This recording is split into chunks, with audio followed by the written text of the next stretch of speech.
all the love songs that are like, I need you, baby. That's attachment. They should be called attachment songs, not love songs, because love doesn't need anything. Just is unto itself, just enough unto itself.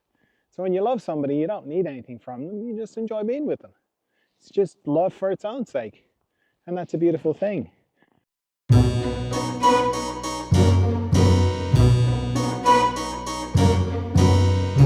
Hello friends, John Dalton here, Further Emergence podcast, where we go into consciousness, love, and the mystery. And in this episode, we're going into the role of communication in the spiritual life, owning your life, love and attachment, and laughing with the cosmic joke. In response to the question I post on the Further Emergence Instagram feed, what's the biggest challenge you're facing in your spiritual life right now? Someone wrote to me and said, "Hi John, here's a regular personal conundrum. I'm repeatedly surprised that what I contribute to a discussion, etc., gets interpreted in a way far from what I meant. I was a primary school teacher for 20 years and I'm used to being super clear in everything I say. Funnily enough, the children never misinterpreted what I said, it's just the adults. As I've since stopped teaching, I'm naturally dealing with adults more and noticing it, so the discrepancy is obvious now. Makes me very reluctant to contribute anything at all."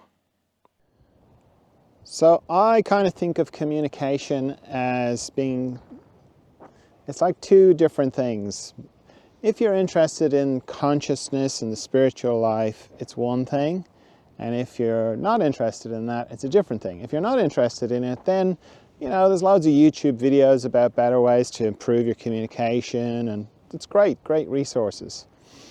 And it's very much just what it is. I say this, I'm trying to get a thought out of my head to say this thing to you, and then I'll go and, well, you will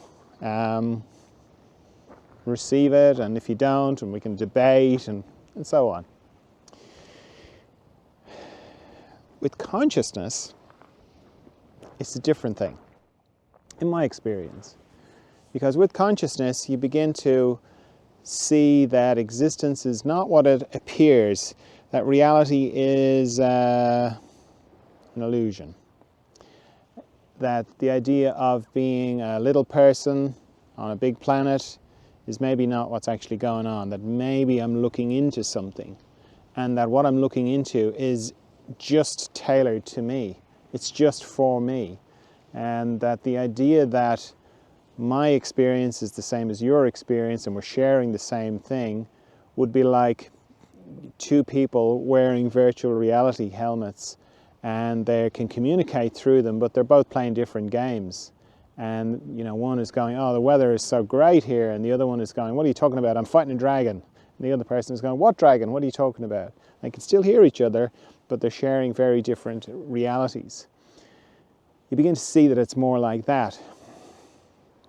Then, the deeper you go into it, you begin to see that everybody's very busy in their own realities, doing something. And that you saying, "There's no dragons, what are you talking about, you're crazy," is actually very disturbing to them, because maybe they're playing a game. I'm not saying life is a game, but maybe they're playing a game where they want to figure out how many dragons they can slay. Nobody kills dragons, it's always slaying. Maybe that's what they're doing. Or maybe they want to see how many cars they can steal. That's a game, isn't it? So you going, "Stop stealing those cars, it's terrible," it's just going to interfere with what they're doing. You don't want to be interfering with what's going on for them. You become respectful of that, even though they're in a very distressing, they're fighting everything, and you would not want to be playing that game. You would not want to be in their reality. But they obviously do. So you don't want to be sort of going, "Your reality's all wrong. You should have the real reality, which is over here." Now, this is a long-winded way of coming back to it. When you begin to see it like that, you begin to see communication in a different way. You also are in the process of deconstructing the identity that has been unconsciously foisted on you. Everybody's walking around with an identity, being a person, and you just assume, well, I'm supposed to do that too.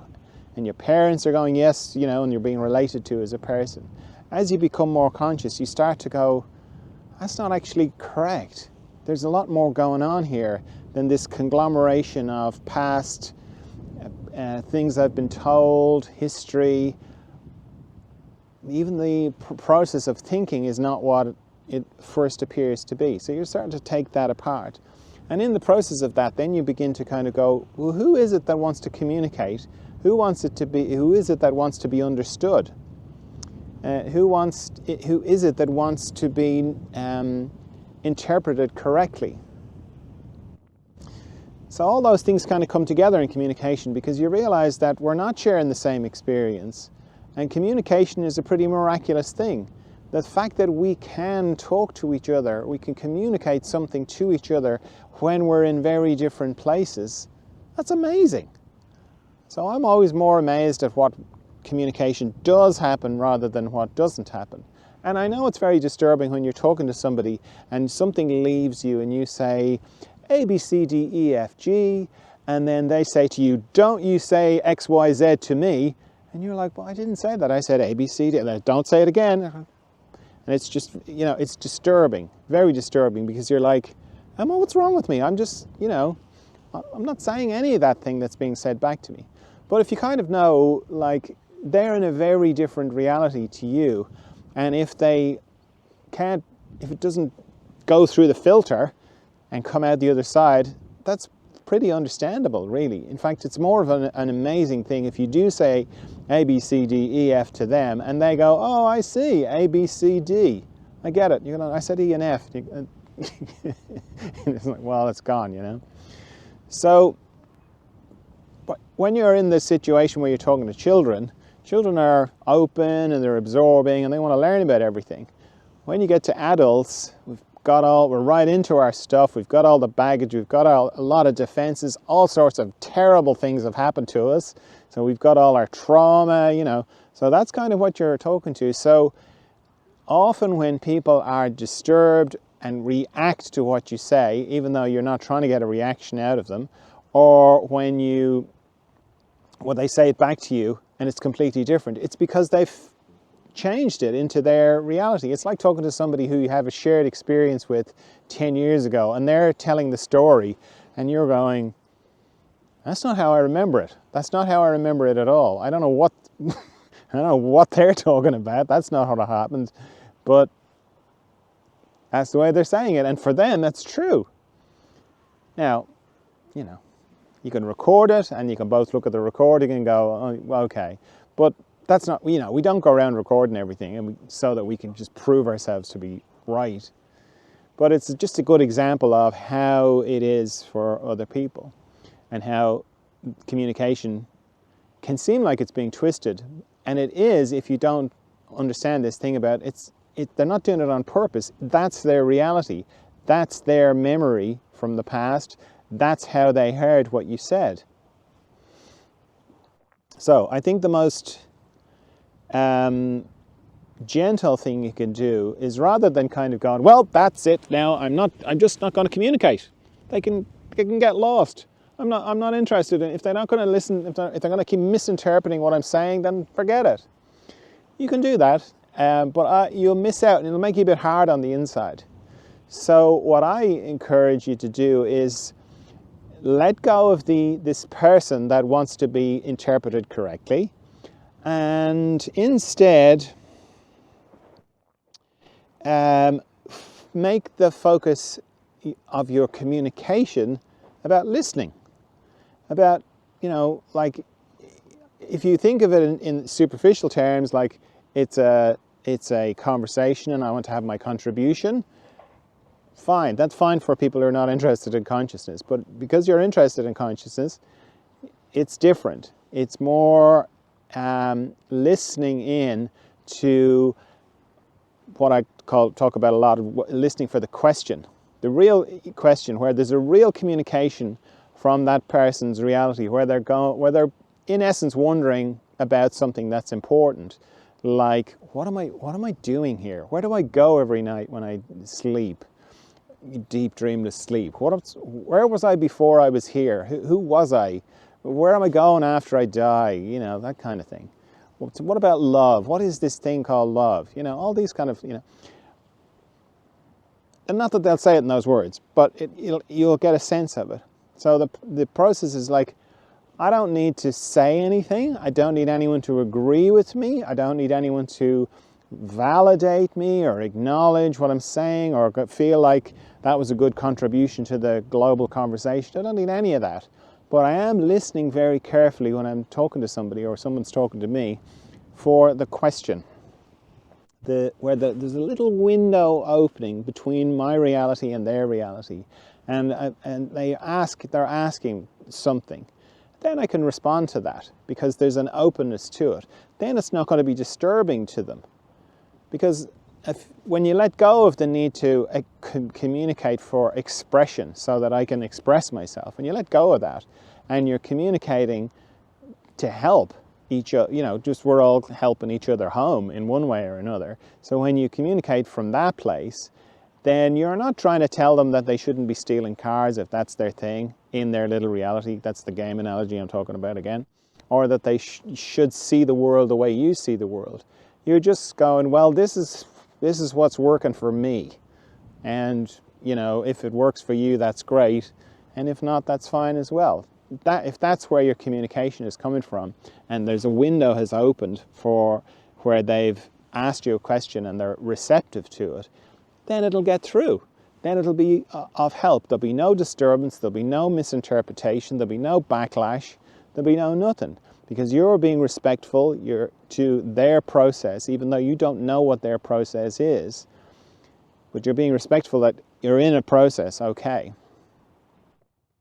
And they've got the question and you respond, then some real communication, deep communication happens. The sort of deep communication that people who are generally not that interested in consciousness need to get very drunk to have, or have a terrible catastrophe happen to them, something to break them, you know, the sort of cliche in the Hollywood movies where something happens and then the next morning they're on the porch smoking a cigarette, looking into the distance, what's it all about, man, you know, that kind of thing. Something has to happen, but generally the communication's not about that, it's about a different thing. It's just like very on the surface, it's just back and forth kind of ping pong, debate, argument, all that kind of thing. Nothing wrong with any of that, but just if you're interested in consciousness, it will be disturbing if you try and communicate in that way. Whereas if you understand the deeper thing of what's going on here, that there's a lot more going on behind the scenes, that I am in the process of deconstructing all this stuff that's built up inside me about being a person and being heard and expressing myself and, you know, needing to feel like I'm not alone here and, you know, all that sort of stuff. And instead, you're waiting for a question if there's a real question, and if there's not, then you're just enjoying sharing space with another person. You don't have to. You know, even if what they're saying is all, you disagree with it, so what? Do you need to say, I disagree with that? Who is it that needs to let them know that you don't see it that way? That's what I would be asking myself. Life hack this week is about owning it, or that's the way I'm thinking of it. And what I mean by that is getting to ownership as fast as you can. Now, I'm not talking about things. I'm talking about the situations you find yourself in. You will find that the quicker you can get to ownership, the more empowered you will feel.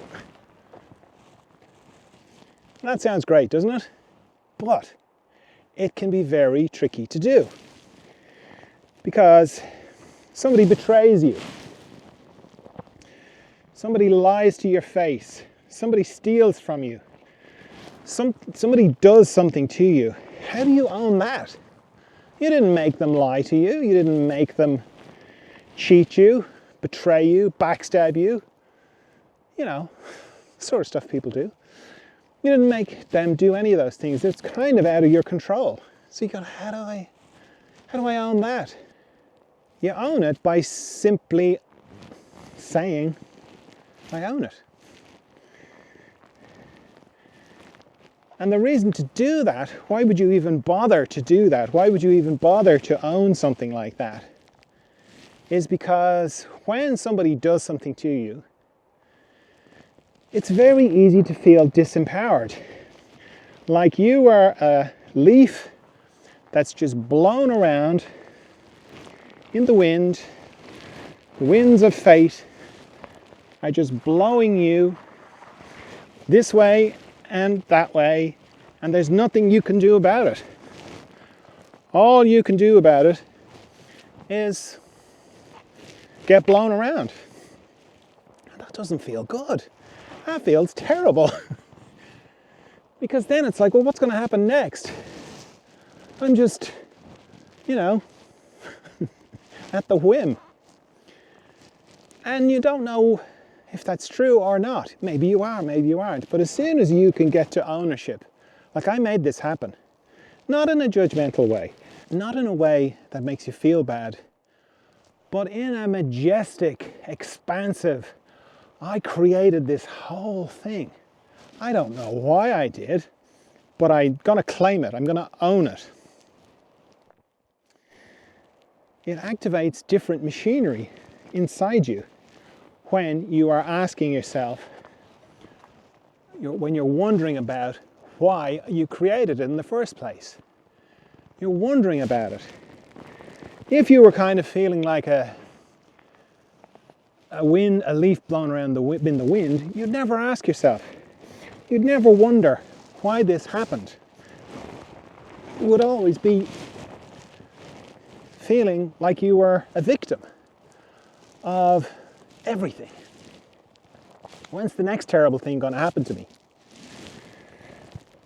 So it's nothing to do with, I want proof that I created this. It's not that at all.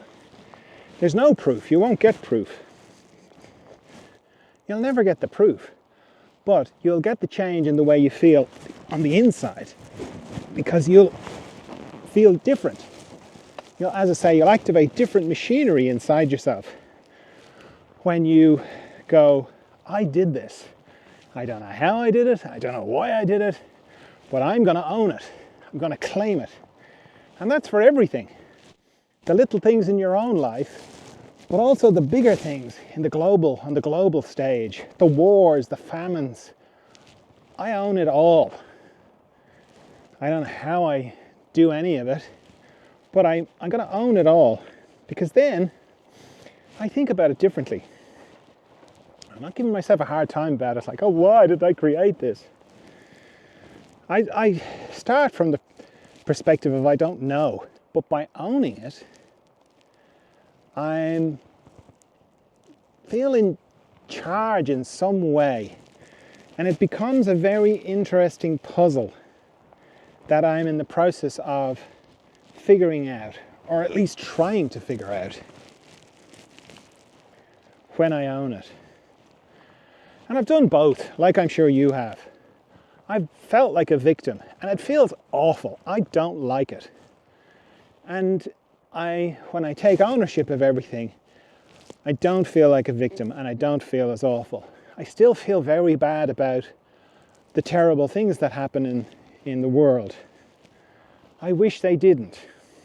I wish they didn't at all. But I feel a lot better about them when I own them, because then I'm creative. It activates creativity in me. I'm looking for my fingerprints. I'm looking for how I can make it better. How I can change things. What's the most efficient thing I can do to change it? To stop the famine, to stop the war. What can I do? How can I help? I'm creating the whole thing, so how do I uncreate it? How do I create it better? Much more enjoyable experience than, I don't know why any of this stuff is happening, and it's a terrible, scary, awful world. And all I can do is just try and avoid being obliterated by a gust of wind. That's no fun. That's not enjoyable. So that's my life hack. Own it. As fast as you can, own it. Not because you do, I just put that to one side, but because it just feels better when I own it. Okay, let's have a look at a couple of the memes from the Further Emergence Instagram feed. The first one says, attachment is the very opposite of love. Love says, I want you to be happy. Attachment says, I want you to make me happy. So this sums up all the problems and misconceptions that there are about love in one simple thing. And it's this idea that love says, I want you to be happy, and attachment says, I want you to make me happy. And when we see it written like that, we kind of go, well, that's obviously not good. We obviously don't want that. But it's very subtle. It's very subtle how we indirectly are saying, it's your job to make me happy. Even if that means just by your presence, just you being in my life, that's how you make me happy. Just loving me, nobody else, that's how you make me happy. All these rules and assumptions that we get into a relationship, we don't really talk about. We don't really say, you're supposed to be on my side all the time. Or you're supposed to think I'm right all the time. Or you're supposed to think I'm great. You're supposed to be attracted to me all the time. Now, if you are very progressive sort of people, maybe you do talk about those things. But then there'll be all the other things that you don't talk about, because it's very hard to get to the bottom of it. To get to the bottom of all these assumptions that we have and unwritten rules and shoulds that we have in place. We don't even know we have them in place. We only know when we suddenly are like, that really hurt my feelings. What you did just really hurt my feelings. Then you can say, oh, okay, I think I've got a should. I think I've got an unconscious belief about how you should make me happy. Because when you get rid of all the attachments, or here's how you make me happy, then you're kind of going, well, what good are you then? What am I even doing with you? What's the point? And then it's like saying, well, what's the point of love? And while from the perspective of attachment, when you get rid of all the attachments, well, there's no point in being together at all. But from the perspective of love, it's so freeing. Because then you're just free to love the person as they are, without any shoulds, without any, you're supposed to do this, you're supposed to take care of me, you're supposed to like my family, all that stuff. You don't have that anymore. You're like, why am I with you? Well, I'm with you because I love you, because I love being around you. And I don't want anything from you. I don't need you. You know, all the love songs that are like, I need you, baby. That's attachment. They should be called attachment songs, not love songs, because love doesn't need anything. Just is unto itself, just enough unto itself. So when you love somebody, you don't need anything from them. You just enjoy being with them. It's just love for its own sake. And that's a beautiful thing. But getting rid of the attachments, that is not easy. Because it's to do with, it comes back to consciousness. And discover, they're not easy to become conscious of, because they're built into society and they're very deep inside us. They're built into survival. So it takes a lot of work. But that is one of the good things about being with people in a loving relationship. Once you're both on the same page about it, of course. On the same page being, we're here for love. We're here to go deeper into love together. And when you're both on the same page, look out, because then you're activating the field of love. And the field of love is a healing field, and it acts like a poultice. It draws up everything from the depths to be healed.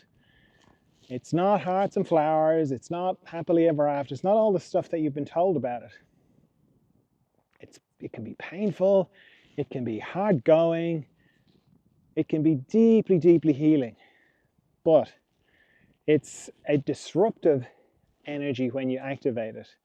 And you will be freer at the end of it. You'll be more conscious at the end of it. There is no end to it really, but when it goes in cycles. You'll be freer and more conscious all the time. But it isn't a little shelter. It's not a little shelter from the world. In a way, it is a shelter from the world, but it's not a shelter from your issues. In fact, it brings them up. And once you know that, and you're on the same page together, and a great way of getting on the same page together is to look your partner in the eye and go, what are we doing here? Why are we together? Why are you here? I'm here for love. I'm here to go deeper into love with you. Do you want to come?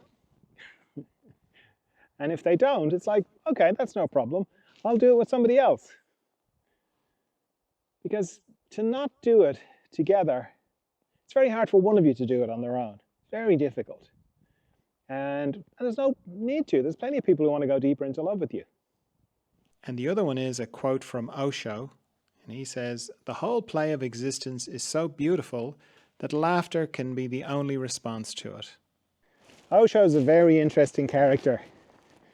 I knew quite a few sannyasins, Irish sannyasins. And sannyasins were his people who followed him. And there's a very good documentary about Osho, or not really about Osho, it's about the ranch that he had in America. He had a big, what do they call it? Place in India, in ashram, that's it. And he had another one in America. And the documentary is called Wild Wild Country, and it's mostly about that. And they don't portray him very well. But it's a very interesting story about dynamics and gurus, and I'm not wild on gurus, the whole idea of gurus at all. And it's a good example of why gurus are not a good idea. And why I say the time of the guru is over. It was coming to an end around his time in the next 10 years or so, 10, 20 years. But yeah, the time of the guru is over, the time of the spiritual teacher is over, the time of the spiritual master, all that's all over. We're all just helping ourselves, helping each other home now, as Ram Dass used to say. But this is an interesting thing, and like every lovely person who's drawn to the spiritual life and feels moved to write about it and say things about it, they've got their blind spots like everybody. So Osho had his blind spots, and they all have them. But someone who's interested in the spiritual life, someone who gets enlightened, they have a lot of good things to say. And if you just take it that everything they say is fantastic, then you get into trouble. Because they'll always be their own unconsciousness. But this thing that he says is good. And a bit shocking and a little bit disturbing to let it sink in. Because basically he's going, everything that happens is beautiful. The play, he's not saying the world is beautiful. It's the play of life is beautiful. It's so beautiful that the only response you can have to it is laughter. Now, when I hear that, I have to kind of run that through me a bit to see, do I agree with Osho? And some part of me does. Some part of me kind of gets it. And I think it's the part of me that gets the cosmic joke. And for me, the cosmic joke is that we take everything so seriously, particularly ourselves, which is amazing because, like I'm 60. 61 years ago, 62 years ago, I was not taking myself seriously at all. It never even occurred to me because I wasn't around. Okay? Not that I remember. I mean, I've been told about reincarnation, past lives, all of that kind of thing. And I don't want to get distracted into that. But just me as I know myself to be, John Dalton. No, 62 years ago, couldn't have cared less. But now, whoa, now I take it very seriously. All my little worries, all my little concerns, all the little things that I do, I don't do, things that people said to me, people think that they didn't say to me, all that stuff. God, I take that stuff so seriously, like everybody else does. And that is funny. That is funny, and we forget. We forget how transient all of this is, and we take the wrong thing seriously. We get caught up. We get caught up in the 101 things because they're very compelling. It's very understandable. Very understandable to get caught up in them. And it's fine too, but then every now and then you get a little reminder like this little quote from Osho. Because Osho, I think, was a very jolly fellow. He seems to be. He told a lot of jokes. A lot of his satsangs were just telling jokes. Filthy, filthy jokes. The dirtier the joke, the more he liked to tell it. Because he was one of the... His thing was he wanted to shock people. He wanted to shake them up a bit. He wanted to break psychic and energetic structures in their systems. And one of the ways he did that was through telling jokes. Really, as I say, filthy, filthy jokes.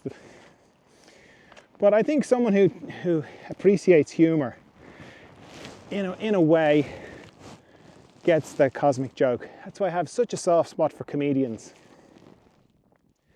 Because they get the cosmic joke. Whether they get it consciously or not. But that's this idea of observational comedy.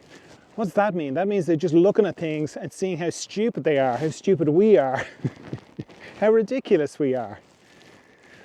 The things that we get hung up about, how we take ourselves so seriously.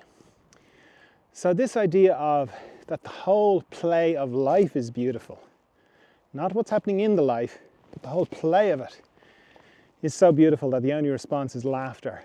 I think he's talking about the cosmic joke, and it's certainly how I hear it. And every time I'm reminded of the cosmic joke. It always happens when I am particularly caught up in what's going on, when I am taking everything very seriously. And then it's almost like I get a little elbow in the ribs from a friend to kind of go, would you ever calm down? Would you ever relax and take a breath? This is all going to be over way sooner than you think. It's going to be over now. Because it's going to be now. As I've said this a good few times. Even if you die in 50 years, that'll be now. You're still going to die now. So you may as well enjoy the now. And just calm down, let the shoulders drop. Don't take yourself too seriously. And if you do take yourself too seriously in your worries and whatever, just think about a couple of years before you were born. You weren't serious about it then. And maybe you won't be serious about it again after you're not here anymore. So I appreciate that from Osho. And yeah, have a look at the documentary. It's not bad. All right, well, that's all I have for you this time. I trust you're well. I trust you're of good cheer. And I'll talk to you again soon. Bye.